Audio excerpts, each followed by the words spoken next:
Welcome back to the program here on RT International. A 19-year-old Palestinian man has been killed during clashes with the Israeli Defense Force at a refugee camp outside Bethlehem.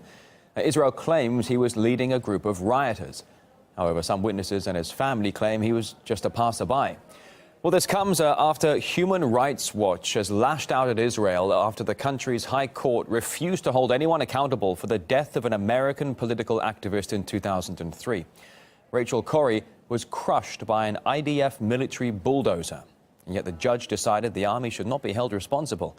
Anita Nawe, in her program In the Now, met with the parents of the victim. Appeal shot down. The state of Israel is innocent again. I'm talking about the case of 23-year-old U.S. citizen Rachel Corrie. She was crushed to death by a military bulldozer in Gaza 12 years ago. Rachel tried to prevent a Palestinian home from being illegally erased. No one was held accountable for her killing. It's the combat activities exception, said the court. Human Rights Watch called this ruling dangerous. It sends a message that Israeli forces have immunity even for deaths caused by alleged negligence, according to the activists. Joining me in the Now are Craig and Cindy Corrie, Rachel's parents. Thank you so much both for joining us. What was your reaction when you heard this recent verdict? We were, of course, disappointed, very disappointed with the decision. They showed for us that their government and their courts are actually part of the armor that was on those bulldozers. That court was there to protect the soldiers, not to look at what they did. I was just going to say, you and Cindy were asking the Israeli court to go against Israel. Yeah, I think we were, but I don't really, I mean, I think that's a limited thought of it. I'm not really sure that it's against Israel when you start upholding human rights. Our family has always been searching for accountability, for truth about what happened to Rachel, and for certainly changes that would make it more difficult for things like what happened to her to happen to other people. And yet over and over and over again, we see civilians lost and injured and damaged in so many ways by the Israeli military. So our hope was that we would come out of this with some improvements in that situation.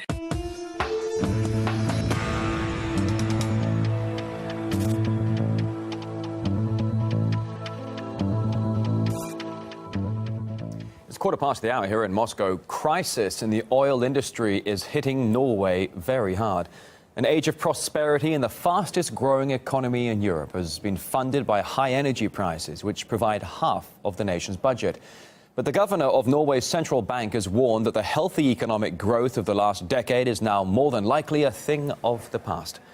Norway's oil exports have dropped by over a half since January last year. The sharp decline damaged the surplus that had been a characteristic of the economy, and that's caused the growth of GDP to halve this year, down to about 1%.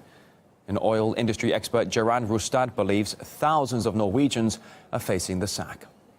We have about 155,000 people directly working in the oil service and the oil sector, and we expect about up to 10,000 people being laid off as a result of the current situation. So meaning about 7 to 8% of the workforce might lose their job in the current environment. This will not be a permanent situation to scale down this industry, but of course in a situation with the oil price collapse, all companies need to take some measures. And the sector will, of course, suffer, like I just said, short term, even if it's not a very dramatic change in Norway due to this. Well, despite financial difficulties, the government is pushing the country's top oil producer, Statoil, to continue work on a new project that will cost around $6 billion. The Snorre 2040 rig is expected to produce 300 million barrels a day. But just last year, the company expressed doubt that it would actually ever be profitable. Also, it wants the project to be finished as soon as possible, but Göran Rustad believes all ambitious ideas will be pushed back onto the back burner.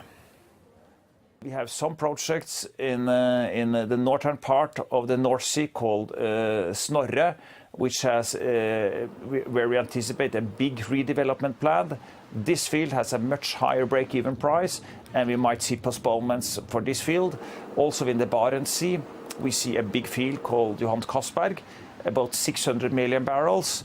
This field has a somewhat higher structural costs. We know that Statoil is working systematically to reduce cost at this project, and expect that also to be sanctioned within a few years. But this is typically the kind of projects you are now seeing being postponed somewhat until it's more robustness in the oil price and until they have completed the cost-cutting opportunities for projects like this. All right, on our website for you this hour, Tehran is one step away from building a nuclear bomb. That's according to that man, Benjamin Netanyahu. But his own security services, the intelligence Mossad, disagrees. Who was right? Find out at RT.com. While you're there, this story as well, a great set of shots. An astronaut on the International Space Station taking stunning spacewalk selfies, though he's by no means the first to do so. We have a compilation. Moscow, Athens has submitted its plan of reforms to Eurozone leaders in order to secure a 4-month loan extension. And already there's good news for Greece, with the German finance minister giving it his support. It's already clear that the ruling Syriza party has had to back down on a number of its pledges in a bid to secure an agreement. Let's show you, though, exactly what is part of, well, let's believe what's included here in the list. Excuse me for that. The biggest step down for Syriza is that the bailout program will actually continue, labelled this time as an agreement or that of a loan extension. Athens also couldn't persuade creditors to write off the country's massive debt.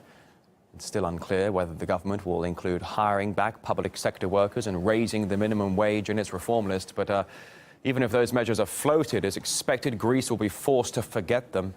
However, RT has seen documents suggesting Athens will push through social subsidies such as free electricity and medicine for the poor.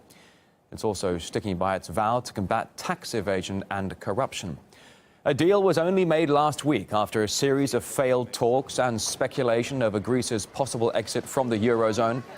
The plan will now be scrutinised by the IMF, Central Bank and European Commission to ensure that nothing will place too great a burden on the state budget during the 4-month period.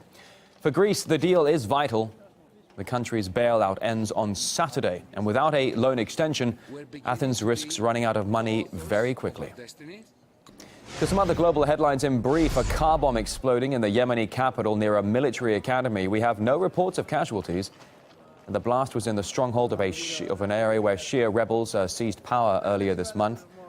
The coup forced a number of Western nations to close their embassies and raised fears of a possible all-out civil war.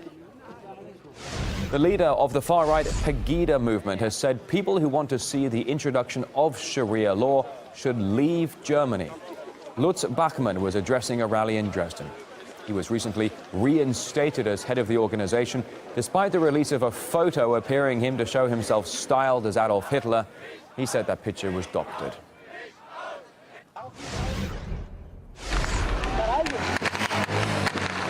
Shooting broke out as armed forces and protesters exchanged fire during a demonstration in a major favela complex in Rio de Janeiro. Around 800 people staged a mass protest against a recent surge of violence in the neighborhood. Protesters condemned the use of force by so-called pacifying police units, calling on the government to find other means of ensuring security. Locals say at least one person is shot by police in the favela every day.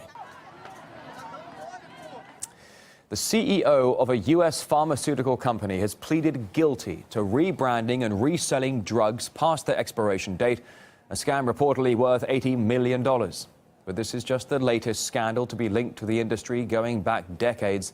RT's Breaking the Set has a closer look. Next month marks 32 years since the Centers for Disease Control first acknowledged that medicine meant to treat the disease hemophilia was actually infecting people with the HIV virus. Why were there no criminal charges against top executives at the company in this own country? It's kind of the regular way of doing business in the United States. It's called big risk and quick profits. MBAs come out of school and they're moving through. They take a position on the board of a company like Bayer. They know they're only going to be there for a few years, so they break every rule they can. They push the law to the max, and they make as much money as they can in bonuses, and then they leave the mess for the next CEO to come along. It's the new way of doing business. It is the new model for pharmaceutical companies nowadays. Used to be a CEO would stay with the company Abbey for 25, 30 years. Not anymore. They're young kids, MBAs, moving through, trying to grab up as much profit as they can. The decisions they make most of the time are criminal. And I don't overstate that. They are criminal decisions, and we look the other way and say it's okay for you to do that.